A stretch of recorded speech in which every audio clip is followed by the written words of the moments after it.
Hello student, स्वागत है आपका हमारे YouTube चैनल राइजिंग सेंटर पर। मैं हूं मोहम्मद हुसैन अंसारी। ये हमारा सिविल की गोली के क्वेश्चन बैंक के सॉल्यूशन का दूसरा वीडियो है और जो पहला सब्जेक्ट हम लोग स्टार्ट किए हैं वो है हमारा फ्लूइड मैकेनिक्स। ठीक है, तो पहला क्वेश्चन हो चुका है पहले लेक्चर में। आज हम लोग स्टार्ट करेंगे क्वेश्चन नंबर 2 से। ठीक है ना, तो आज तेजी से क्वेश्चन का सोल्यूशन होगा क्योंकि जो पहला लेक्चर था उसमें बहुत सारा आपको कंसेप्ट बताना था। अभी बहुत सारी चीजें आपको हम बता चुके हैं, तो अब जो क्वेश्चन करेंगे वो बहुत तेजी के साथ किया जाएगा। ठीक है, तो चलिए पेज नंबर 302 पर देखिए, फ्लूइड मैकेनिक्स का ये क्वेश्चन नंबर 2 है। ठीक है, तो क्वेश्चन लिखा हुआ है वो हम पढ़ रहे हैं, आपको देख लीजिए, आपके स्क्रीन पर भी दिख रहा है। ठीक है ना, तो क्वेश्चन है which one of the following causes a falling drop of water to become spherical. ठीक है, हिंदी आपको बता रहे हैं। हिंदी में ये क्वेश्चन कह रहा है कि किस कारण से जब पानी की बूंद नीचे की तरफ गिरती है तो गोल हो जाती है। ठीक है, कौन से कारण से? पहला ऑप्शन आपको दिख रहा है, पहला ऑप्शन है कैपिलरी एक्शन के कारण, दूसरा है एडेशन के कारण, तीसरा है सरफेस टेंशन और चौथा है विस्कोसिटी। ठीक है, तो चलिए सॉल्यूशन देखते हैं हम लोग। तो इस क्वेश्चन का जो सॉल्यूशन होगा उसकी बात करते हैं। ठीक है, तो पहला कह रहा है कि कैपिलरी एक्शन के कारण जो है पानी का जो बूंद नीचे की तरफ गिरता है वो गोल हो जाता है। ठीक है, तो पहला ऑप्शन दिख रहा है due to capillary action, capillary action. ठीक है ना, कैपिलरी एक्शन कह रहा है। बी ऑप्शन कह रहा है एडेशन, आसंजन के कारण। ठीक है, केशिकत्व के कारण, एडेशन के कारण, एडेशन मतलब आसंजन के कारण। ऑप्शन सी है आपका सरफेस टेंशन, सरफेस टेंशन। ठीक है ना, और जो डी ऑप्शन है वो देख लेते हैं। ठीक है, तो डी ऑप्शन है आपकी विस्कोसिटी। ठीक है, तो कह रहा है कि जो पानी की बूंद गोल हो जाती है जब नीचे की तरफ गिरती है उसका कारण। ठीक है, कह रहा है उसका कारण केशिकत्व है, दूसरा आसंजन है और तीसरा कह रहा है पृष्ठ तनाव और कह रहा है विस्कोसिटी के कारण। ठीक है, तो चलिए अगर सबका डिफिनेशन आपको पता चल जाए तो आप आंसर जो है बहुत आसानी से कर सकते हैं। ठीक है, कैपिलरी एक्शन का मतलब आपको छोटे तरीके में बताते हैं। देखिए, अगर कहीं पर ऐसे पानी भरा हुआ है, ठीक है, फ्री सरफेस है, यहाँ पर क्या करें, एक ट्यूब डुबाएं। ठीक है, एक ट्यूब है जिसकी लंबाई जो है बहुत ज्यादा है, वर्टिकली इसमें डुबाना है, जिसकी लंबाई बहुत ज्यादा है as compare to its diameter. ठीक है, एक शीशे की ट्यूब रहती है, ठीक है, एकदम लंबी सी रहती है, इसका डायामीटर जो होता है वो 12.8 mm से कम होता है। ठीक है ना, तो 12.8 mm से कम होता है। लैब में देखेंगे इस कैपिलरी ट्यूब का जो डायामीटर होता है वो होता है हमारा 6 mm लैब में, तो लैब में आपको मिल जाएगा, इसीलिए ऑप्शन में आपको ये सही कर देगा। ठीक है, तो एक पतली सी ट्यूब होगी जिसका डायामीटर जो है 12.8 mm से कम होता है। जैसे ही पानी में इसको डुबाएंगे, मान लीजिए इधर पानी है, ये जो काला काला दिख रहा है आपका पानी है। ठीक है, तो इसमें आप देख रहे हैं सरफेस टेंशन के कारण क्या होता है, सरफेस टेंशन क्या होता है, पानी इसमें जो होता है, पानी का तल इस जनरल लेवल से इसमें ऊपर चढ़ने लगता है। ठीक है, तो इसमें आप देखेंगे थोड़ा सा पानी ऊपर चढ़ करके यहाँ पर रुक जाएगा, इसी को बोलते हैं कैपिलरी। ठीक है ना, केशिकत्व तो बोला जाता है, इसमें ये पानी अगर रहेगा और ये शीशा है तो ऊपर चढ़ेगा, अगर यहाँ पर मरकरी रख देंगे तो नीचे चला जाएगा। ठीक है, नीचे अथवा ऊपर हो जाएगा जनरल लेवल से, इसको बोलते हैं कैपिलरी एक्शन। ठीक है, इसका कोई भी संबंध इससे नहीं है, यानी ये ऑप्शन आपका गलत हो गया। ठीक है, अगला देखिए जरा, एडेशन क्या होता है, एडेशन के बारे में बताते हैं।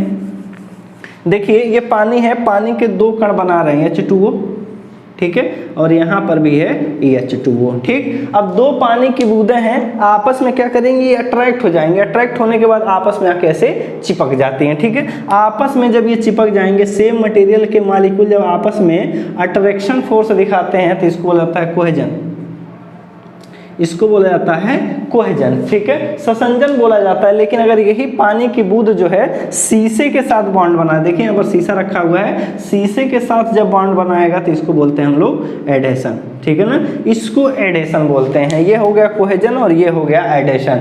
एडेशन का इस पानी के बूंद के गोल होने से कोई संबंध नहीं है। ठीक है, एडेशन का इसके साथ कोई संबंध नहीं है, ना कोहेजन का ना एडेशन का, तो आप देखेंगे ये भी ऑप्शन आपका गलत हो जाएगा। ठीक है, अगला देखिए जरा, ये सरफेस टेंशन। सरफेस टेंशन का मतलब क्या होता है, सतह पर जो मॉलिक्यूल मौजूद है, ठीक है।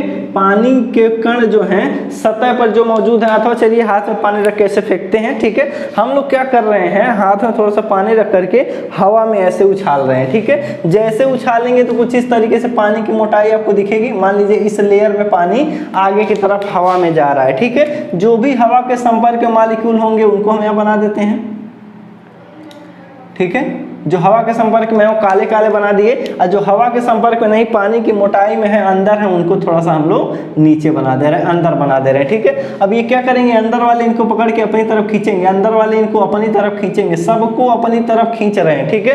सभी मॉलिक्यूल को अंदर वाले पकड़ के ऐसे खींच रहे हैं, तो जो पानी ऐसे फैला हुआ था वो क्या हो रहा है, अचानक से क्या हो रहा है, सिकुड़ जा रहा है, ठीक है। तो आप देखेंगे उस समय ये जो पूरी की पूरी सतह होगी, ये पूरा का पूरा टेंशन में रहेगा। एक मॉलिक्यूल दूसरे मॉलिक्यूल को ऐसे खींच रहे होते हैं, इसी को बोला जाता है सरफेस टेंशन, ठीक है। तो जब खींच लेंगे ना तो जो पानी फैला हुआ था वो गोल हो जाता है। तो सरफेस टेंशन के कारण जो होता है, जो पानी की बूंद पानी कहीं से गिरती है स्फेरिकल हो जाती है, ठीक है। तो ऑप्शन नंबर सी यहाँ पर करेक्ट दिख रहा है। जो विस्कोसिटी होती है ये क्या होती है, फ्लूइड की प्रॉपर्टी होती है। जब फ्लूइड जो है मोशन में होता है, एक लेयर को दूसरे लेयर में फिसलने से रोकता है, उसी को बोलते हैं विस्कोसिटी। डिफिनेशन होता है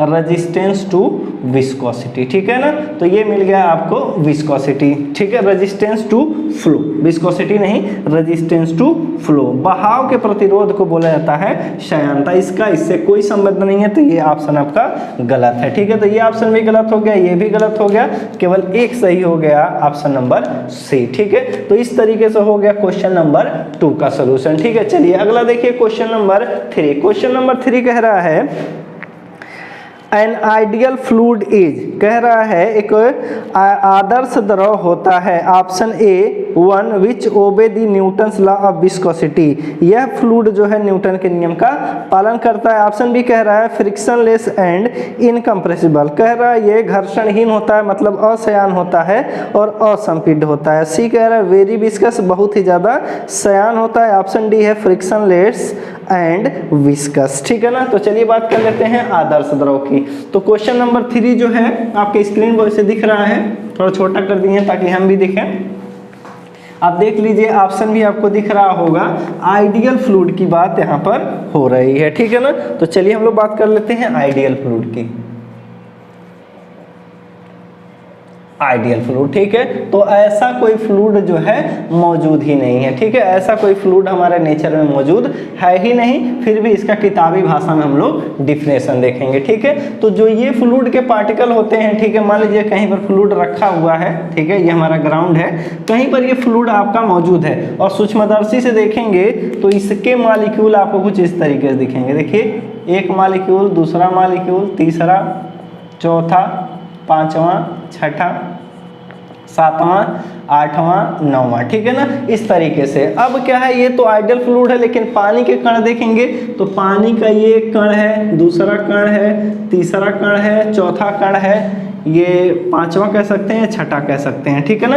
अब क्या होता है, पानी के जो कण हैं आपस में ये चिपके रहते हैं, कोहेजन के कारण आपस में क्या करते हैं, ये बॉन्ड बना के रखते हैं, आपस में ये बॉन्ड बना करके एक दूसरे से रखते हैं। एक दूसरे से बॉन्ड बना के रखेंगे तो जैसे एक मॉलिक्यूल को अब लात मारेंगे इसको, ये आगे जाने की कोशिश करेगा तो ये वाला क्या करेगा, इसके बहाव में रुकावट पैदा करेगा, तो इसी को बोलते हैं हम लोग विस्कोसिटी, ठीक है। इसी को बोला जाता है श्यानता। तो रियल फ्लूइड में आपको विस्कोसिटी दिखेगी ड्यू टू कोहेजन, कोहेजन के कारण विस्कोसिटी आपको देखने को मिलेगी। लेकिन आप देखेंगे आइडियल फ्लूइड में, आइडियल फ्लूइड के पार्टिकल एक दूसरे के संपर्क में नहीं होते हैं, एक दूसरे से कोई बॉन्ड नहीं बनाते, प्रत्येक पार्टिकल जो होता है अलग अलग चलता है। जैसे इस पर आप लात मारेंगे ये आगे बढ़ेगा, ये इसके बहाव को रोकने की कोशिश नहीं करेगा। तो इसमें जो विस्कोसिटी होती है, विस्कोसिटी श्यानता जो होती है वो 0 होती है, यानी इसको बोल दिया जाता है नॉन विस्कस। ये जो फ्लूइड होता है वो नॉन विस्कस होता है, ठीक है। उसके बाद देखिए रियल फ्लूइड में चलते हैं। एक सिलेंडर है, एक सिलेंडर है, ठीक है, ये एक सिलेंडर है, पिस्टन लगा दीजिए, पिस्टन लगा दिए, ठीक है। इसी में हमारा एयर भरा हुआ है, एयर हमारा क्या है, वास्तविक फ्लूइड है, रियल फ्लूइड है, उसको यहाँ पर रख देंगे, ठीक है। हम लोग प्रेशर लगाए हैं P, तो देख रहे हैं यहाँ पर वॉल्यूम आपका V दिख रहा है, ठीक है। थोड़ा सा प्रेशर इंक्रीज कर दीजिए, थोड़ा सा प्रेशर इंक्रीज करेंगे ना तो ये पिस्टन मूव करके थोड़ा सा आ जाएगा आगे, आगे की तरफ मूव कर जाएगा, इसके वॉल्यूम में क्या हो जाएगी, कमी हो जाएगी। डेल्टा V से इसके आयतन में कमी हो गई जैसे प्रेशर बनाए, तो जैसे वॉल्यूम में चेंज हो जाएगा, प्रेशर बढ़ाने से अगर वॉल्यूम में चेंज हो जाता है तो हम लोग कह देंगे ये जो फ्लूइड है वो कंप्रेसिबल है। देखिए दब गया, दबने के कारण ही क्या हुआ, इसकी जो वॉल्यूम है वो कम हो गया, तो ये जो होता है रियल फ्लूइड होता है कंप्रेसिबल, ठीक है। लेकिन अगर हम चलेंगे आइडियल फ्लूइड में, आइडियल फ्लूइड के ऊपर आप कितना भी प्रेशर बढ़ाते जाएंगे, इनके वॉल्यूम में जो चेंज होगा वो हमेशा 0 दिखता है, मतलब इनको कह दिया जाएगा इनकम्प्रेसिबल, ठीक है। इनको कह दिया जाएगा इनकम्प्रेसिबल फ्लूइड। तो जो फ्लूइड नॉन विस्कस होते हैं, नॉन विस्कस का मतलब होता है फ्रिक्शनलेस, फ्रिक्शनलेस मतलब एक लेयर जब दूसरे लेयर के ऊपर चलेगी ना, ये लेयर जब इस लेयर के ऊपर चलेगी तो ये वाला इसके वेलोसिटी को कम करने की कोशिश नहीं करेगा, मतलब पीछे की तरफ विस्कस फोर्स नहीं जनरेट हो पाएगा, तो कहेंगे ये फ्रिक्शनलेस है, घर्षणहीन है। इनकम्प्रेसिबल मतलब असंपीड्य है, ठीक है ना। तो जो आइडियल फ्लूइड होते हैं वो नॉन विस्कस होते हैं और इनकम्प्रेसिबल होते हैं, ठीक है। तो ऑप्शन नंबर हम लोग देख सकते हैं, ऑप्शन नंबर इसका हो जाएगा बी सही, ठीक है। तो बी ऑप्शन है फ्रिक्शनलेस एंड इनकम्प्रेसिबल, ठीक। तो चलिए देखते हैं चौथा क्वेश्चन।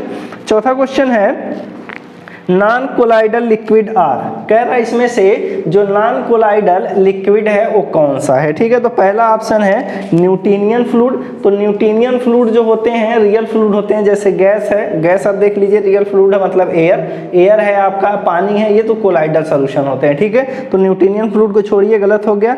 प्लास्टिक फ्लूइड मतलब टूथपेस्ट है, इसके जो मॉलिक्यूल देखते हैं ना वो कोलाइडल ही होते हैं, कोलाइडल पार्टिकल होते हैं, तो ऑप्शन बी ही भी गलत हो गया। ऑप्शन सी जो आइडियल फ्लूइड है ये प्रेजेंट ही नहीं होता, तो एक बचा हमारा डाइलेटेंट फ्लूइड, ठीक है। तो ऑप्शन नंबर जो क्वेश्चन नंबर 4 है उसका ऑप्शन हो जाएगा डी, डाइलेटेंट फ्लूइड, ठीक है। अगला देखिए जरा जल्दी से, ये सब आसान वाले हैं। In MKS gravitational system of unit for the mass is, तो इसका होता है किलोग्राम, लिखा है एमकेएस मीटर किलोग्राम सेकंड, तो इसका ऑप्शन नंबर ए हो गया किलोग्राम, ये समझाने की जरूरत नहीं है। चलिए क्वेश्चन नंबर 6 देखते हैं। The viscosity of water as compared to that of air is about, ठीक है ना। क्वेश्चन कह रहा है कि जो वाटर की विस्कोसिटी होती है एयर की तुलना में होती है, ऑप्शन ए 50 गुना, ठीक है, ऑप्शन बी 55 गुना, ऑप्शन सी 60 गुना और डी ऑप्शन है 65 गुना, ठीक है। तो हो गया 50 50 टाइम्स 55 टाइम, ठीक है, 60 टाइम 65 टाइम, ठीक है। तो चलिए क्वेश्चन नंबर 6 का सलूशन देखते हैं, ठीक है। तो उनके क्वेश्चन के कहने का मतलब ये है कि जो वाटर होता है वो एयर की तुलना में कितना ज़्यादा गाढ़ा होता है, विस्कोसिटी का मतलब होता है गाढ़ापन, ठीक है ना। तो देख लेते हैं सलूशन इसका सलूशन आसानी से हम लोग निकाल सकते हैं, ठीक है। तो चलिए एक चीज़ देखते हैं हम लोग, न्यूटन्स लॉ ऑफ विस्कोसिटी, वहीं से शुरू करते हैं ताकि आगे आने वाला जो क्वेश्चन है वो सॉल्व हो जाए, ठीक है। न्यूटन्स लॉ ऑफ विस्कोसिटी क्या कहता है, shear stress is directly proportional to rate of shear stress, ठीक है। ये पेपर में आपके आता रहता है, हमेशा आएगा, ये रिपीट करता है, तो ये आप थोड़ा सा ध्यान रखेंगे, ठीक है। तो इस सोल्यूशन क्वेश्चन नंबर 6 का सोल्यूशन आपको बता रहे हैं, थोड़ा सा एक्स्ट्रा चीजें बता रहे हैं ताकि जो आगे आने वाले क्वेश्चन है उनको डायरेक्ट हम लोग कर दें, ठीक है। तो शियर स्ट्रेस टाउ बराबर du अपॉन dy, इसको वेलोसिटी ग्रेडियंट भी बोलते हैं, ठीक है, अथवा रेट ऑफ शियर स्ट्रेन भी बोलते हैं, d फाई अपॉन dt भी इसी को बोला जाता है। प्रोपोर्शनलिटी साइन हटाइए, यहाँ पर आ जाता है म्यू, और म्यू को बोलते हैं हम लोग विस्कोसिटी अथवा absolute viscosity, coefficient of viscosity अथवा डायनेमिक विस्कोसिटी, ठीक है। तो यहाँ पर यूनिट, थोड़ा सा यूनिट के बारे में बात कर लेते हैं। देखिए टाउ है हमारा शियर स्ट्रेस, यूनिट होता है न्यूटन पर मीटर स्क्वायर, ठीक है, एसआई यूनिट। थोड़ा सा यूनिट के बारे में आपको बताएंगे इसलिए इसको बता रहे हैं, ठीक है। du अपॉन dy, देखिए du है चेंज इन वेलोसिटी, ये है change in velocity, change in velocity, वेग में परिवर्तन v2 माइनस v1, ठीक है। तो इसका यूनिट होता है मीटर पर सेकेंड। dy होता है दूरी, distance distance between parallel plate. Newton ने प्रैक्टिकल किया था तो वहां से मिला था, ये आपको मिल जाएगा मीटर में। ठीक है, तो यहाँ पर देखिए वेलोसिटी चेंज है, दूरी है और इसका यूनिट। ठीक है, हम लोग म्यू का यूनिट निकाल सकते हैं, ये है हमारा डायनेमिक विस्कोसिटी, इसका यूनिट है न्यूटन पर मीटर स्क्वायर। म्यू का हमें निकालना है, छोड़ दीजिए। ये है डी यू का चेंज इन वेलोसिटी मीटर पर सेकेंड। ठीक है, उसके बाद देखिए डी वाई है, ये हो गया आपका मीटर। तो मीटर से मीटर खत्म हो गया, म्यू को यहीं रहने दीजिए, सेकेंड को आप इधर भेज दीजिए।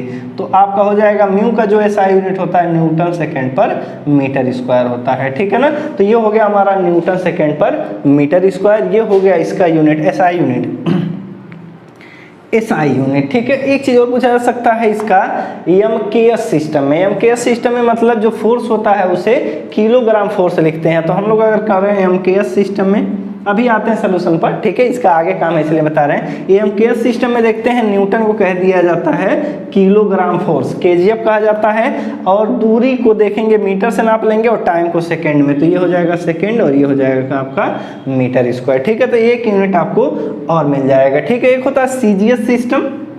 सीजीएस सिस्टम में आप देखेंगे न्यूटन को डाइन कहा जाता है, सेकंड को, समय को भी सेकंड से ही लिखा जाता है, और जो दूरी होती है उसको सेंटीमीटर स्क्वायर में लिखा जाता है। ठीक है, डाइन सेकंड पर सेंटीमीटर, इसको बोला जाता है पॉइज। ठीक है ना, इसी को बोला जाता है पॉइज। और एक पॉइज बराबर होता है हमारा, अब काम हो चुका है, अब आगे बताएंगे हम। एक पॉइज बराबर होता है हमारा 1/10 न्यूटन सेकेंड पर मीटर स्क्वायर। ठीक है, तो इतना एक पॉइज जो होता है 1/10 न्यूटन सेकेंड पर मीटर के बराबर होता है, पर न्यूटन सेकेंड पर मीटर स्क्वायर के बराबर होता है। तो यहाँ पर म्यू का यूनिट देखेंगे तो न्यूटन सेकेंड पर मीटर स्क्वायर एसआई यूनिट, आप यही चीजें रखेंगे क्वेश्चन में तभी लगता है, अथवा एमकेएस में केजीएफ सेकेंड पर मीटर स्क्वायर, और ये हो जाएगा हमारा 9.81 न्यूटन सेकेंड पर मीटर स्क्वायर। ठीक है, इसके बराबर हो जाता है 1 केजीएफ सेकेंड पर मीटर स्क्वायर बराबर इतना न्यूटन सेकेंड पर मीटर स्क्वायर होता है। अर्थात सीजीएस सिस्टम में जाइए, फोर्स को जो न्यूटन लिखा है उसको डाइन से डिनोट करते हैं, और सीजीएस में सी मतलब सेंटीमीटर, जी मतलब ग्राम, और एस मतलब ये जो टाइम है वो सेकंड में लेना है। ठीक है, तो सेकंड में लिए हुए हैं, जो दूरी है सेंटीमीटर स्क्वायर में। तो डाइन सेकंड पर सेंटीमीटर स्क्वायर को पॉइज बोला जाता है, और एक पॉइज बराबर होता है 1/10 न्यूटन सेकंड पर मीटर स्क्वायर। ठीक है, तो यहाँ तक आपको बताना था क्योंकि एक डाटा आपको यहाँ पर बताने वाले हैं। ठीक है ना, तो चलिए उस डाटा के बारे में बात करते हैं ताकि क्वेश्चन नंबर 6 हमारा सॉल्व हो जाए।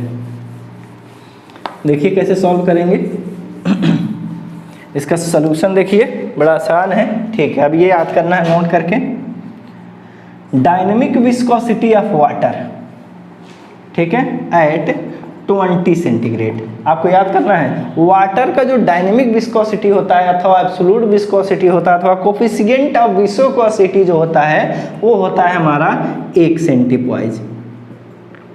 ये आपको याद रखना है। ठीक है, 1 सेंटी का मतलब, और सेंटी का मतलब होता है 1/100। ठीक है, तो 1 सेंटी की जगह लिख सकते हैं 1/100 पॉइज। ठीक है ना, अब क्या है, इसको न्यूटन सेकंड पर मीटर में चेंज करना है। तो हम लोग जानते हैं 1 पॉइज बराबर होता है 1/10 न्यूटन सेकंड पर मीटर स्क्वायर। तो 1/100 गुणे 1/10 पॉइज हट गया, आ गया हमारा न्यूटन सेकंड पर मीटर स्क्वायर। ठीक है, तो ये हो जाएगा 10 के पावर -3 न्यूटन सेकंड पर मीटर स्क्वायर। ठीक है, आपको याद करना है जो पानी की विस्कोसिटी होती है वो होती है 20 डिग्री सेंटीग्रेड पर हमारा 10 के पावर -3 न्यूटन सेकंड पर मीटर स्क्वायर। ठीक है, अब एयर की देखिए, क्योंकि यहाँ पर क्वेश्चन में बात हो रही है एयर की। अब एयर की बात करें, एयर का जो होता है एट 20 सेंटीग्रेड 20 डिग्री ताप पर जो होता है वो होता है 2 × 10 के पावर -5 न्यूटन सेकंड पर मीटर स्क्वायर। ठीक है, तो ये आपको याद रखना है, तब इस क्वेश्चन का सलूशन आप बता पाएंगे। ठीक है, तो यहाँ से याद कर लेंगे वाटर की जो विस्कोसिटी होती है 10 के पावर -3 न्यूटन सेकंड पर मीटर स्क्वायर होती है, और एयर की होती है 2 × 10 के पावर -5 न्यूटन सेकंड पर मीटर स्क्वायर। ठीक है, अपने क्वेश्चन का सलूशन देखते हैं। ठीक है, कह रहा है जो वाटर की विस्कोसिटी होती है वो एयर की तुलना में कितना गुना होते हैं, ठीक है। तो देखिए mu water divided by mu air. जब इस टाइप का क्वेश्चन आए तो आपको अनुपात, जब टाइम से लिखा रहता है तो आपको क्या करना है, हमेशा अनुपात करना है, ठीक है। तो वाटर की जो विस्कोसिटी होती है वो 10 के पावर -3 होती है, एयर का होता है 2 × 10 के पावर -5। यूनिट आपका सेम होना चाहिए, नहीं तो गलत हो जाएगा। 10 के पावर -5 ऊपर जाएगा, 10 के पावर -3 है ऊपर जाएगा तो ये हो जाएगा प्लस का 10 के पावर 5 डिवाइडेड बाई 2 बचा हुआ है। यहाँ पर इसको गुणा कर लेंगे तो हो जाएगा 10 के पावर 2 डिवाइड बाई 2। 10 के पावर 2 मतलब हो गया हमारा 100 डिवाइड बाई 2 हो गया ये 50, ठीक है। तो यहाँ पर लिख सकते हैं, देखिए म्यू एयर को उधर भेज देंगे, ठीक है। तो म्यू वाटर हो जाएगा 50 टाइम्स ऑफ म्यू एयर, ठीक है। तो इस तरीके से हो गया। तो यहाँ पर जो विस्कोसिटी आपकी निकल करके आ गई वो आ गई वाटर की एयर से 50 गुना ज़्यादा, ठीक है। तो वाटर की जो विस्कोसिटी होती है एयर से 50 गुना ज़्यादा होती है, ठीक है। तो यहाँ से आप देख लीजिएगा ऑप्शन नंबर ए ही इसका करेक्ट हो गया, ठीक है। तो क्वेश्चन नंबर 6 का अगर देखेंगे आंसर तो ऑप्शन नंबर ए इसका करेक्ट है, ठीक है। अगला देखिए जरा 7वां, the unit of dynamic viscosity of a fluid is, ठीक है। कह रहा है कि डायनेमिक विस्कोसिटी का यूनिट होता है। तो एसआई यूनिट की बात अगर कर रहे हैं तो यूनिट देखिए, पहला ऑप्शन है मीटर स्क्वायर पर सेकंड, दूसरा ऑप्शन है न्यूटन सेकंड पर मीटर स्क्वायर, ठीक है। तो अपना यूनिट देखिए यहाँ पर दिख रहा है न्यूटन सेकंड पर मीटर स्क्वायर, इसी यूनिट की बात हो रही है, इसीलिए हम इस क्वेश्चन को आगे ही बता दिए थे। चलिए 8वां देखिए जरा, a hydrometer is used to measure, ठीक है। आपको देखिए अगर 8वें क्वेश्चन का आपको अगर बढ़िया से सलूशन चाहिए, बढ़िया से अगर सलूशन चाहिए, हाइड्रोमीटर के बारे में अगर बहुत जानकारी चाहिए तो हमारे प्ले लिस्ट में जाइए, वहाँ पर सॉइल मैकेनिक्स का शायद 14वां अथवा 19वां लेक्चर है, वहाँ पर हाइड्रोमीटर के बारे में बहुत अच्छे से बताया गया है, ठीक है। वहाँ पर आपको थंबनेल में दिख जाएगा कि हाइड्रोमीटर का पूरा सलूशन क्या है, ठीक है। तो वहाँ पर हाइड्रोमीटर पढ़ लीजिएगा। इसका आंसर अगर बात करें, इसका आंसर तो ये होता है स्पेसिफिक ग्रेविटी निकालने के लिए, ठीक है। तो ऑप्शन नंबर डी इसका करेक्ट है। आपको बहुत अच्छा नॉलेज मिलेगा अगर आप उस लेक्चर को वहां से पढ़ लेते हैं, ठीक है। तो ऑप्शन डी हो जाएगा 8वें का। चलिए 9वां देखिए, Which of the following is correct about the viscosity of gas, ठीक है। तो थोड़ा सा ध्यान से देखेंगे, कह रहा है कि गैस की विस्कोसिटी के लिए इसमें कौन सा कथन जो है वो सही है। ऑप्शन नंबर ए देखिए, inversely proportional to the temperature. कह रहा है कि ये जो होता है ना विस्कोसिटी गैस का, वो टेम्परेचर का इनवर्सली प्रोपोर्शनल होता है, ठीक है। जबकि आपको हम पहले लेक्चर में बता चुके हैं कि जब जब टेम्परेचर बढ़ता है वो गैस की विस्कोसिटी बढ़ती है, यानी कि जो गैस की विस्कोसिटी होती है वो डायरेक्टली प्रोपोर्शनल होती है किसके, टेम्परेचर के, ठीक है। तो ऑप्शन देख लेते हैं, B option, increase with increase in the temperature. कह रहा है जब ताप बढ़ेगा तो गैस की विस्कोसिटी बढ़ेगी। सी ऑप्शन देखिए, इंडिपेंडेंट ऑफ प्रेशर। कह रहा है कि ये प्रेशर से स्वतंत्र होता है, ऐसा नहीं जब प्रेशर बढ़ाते हैं ना तो विस्कोसिटी हमारी बढ़ जाती है गैस की, ठीक है। तो इंडिपेंडेंट नहीं, डिपेंडेंट होता है, तो ऑप्शन नंबर सी भी गलत है। डी देखिए, इंडिपेंडेंट ऑफ टेम्परेचर। कह रहा है इस पर ताप का कोई प्रभाव नहीं पड़ता है, गैस का टेम्परेचर जब बढ़ाएंगे तो विस्कोसिटी भी बढ़ जाएगी। तो ऑप्शन नंबर बी इसका करेक्ट है। तो पहला लेक्चर अगर आप देखेंगे तो इसका सलूशन आपको बहुत अच्छे से पता चलेगा, ठीक है। चलिए आगे देखते हैं 10वां, a fluid is one which can be defined as substance that. कह रहा है कि फ्लूइड होता है, ठीक है। ऑप्शन देखिए जरा, ऑप्शन आपके सामने दिख रहा होगा, ऐसे छोटे छोटे क्वेश्चन ऐसे ही कर देंगे हम लोग। ऑप्शन ए है, has same shear stress at all point, ठीक है। कह रहा है फ्लूइड एक ऐसा पदार्थ होता है जिसके प्रत्येक बिंदु पर शियर स्ट्रेस जो होता है वो समान होता है, ठीक है। तो गलत बात है, यहाँ पर शियर, जैसे पानी यहाँ से यहाँ तक भरा हुआ है ना, तो हल्का सा फोर्स लगाएंगे तो यहाँ पर शियर स्ट्रेस कुछ और होगा, यहाँ कुछ और, यहाँ कुछ और, यहाँ पर कुछ और, तो अलग अलग हो जाएगा, ठीक है। बी ऑप्शन देखिए, can deform indefinitely under the action of smallest shear stress, ठीक है। कह रहा है अगर हल्का सा भी शियर स्ट्रेस इस पर लगा देंगे, हल्का सा भी, तब भी इसके अंदर डिफॉर्मेशन जो है स्टार्ट हो जाता है, ठीक है। तो फ्लूइड ऐसे ही मटेरियल होते हैं जिन पर थोड़ा सा भी अगर टेंजेंशियल फोर्स लगाएंगे तो तुरंत उसमें एक निश्चित डिफॉर्मेशन आपको देखने को मिल जाएगा, ठीक है। तो ऑप्शन नंबर आपका बी जो है बिल्कुल करेक्ट है, ठीक है। चलिए आगे देखते हैं हम लोग 11वां।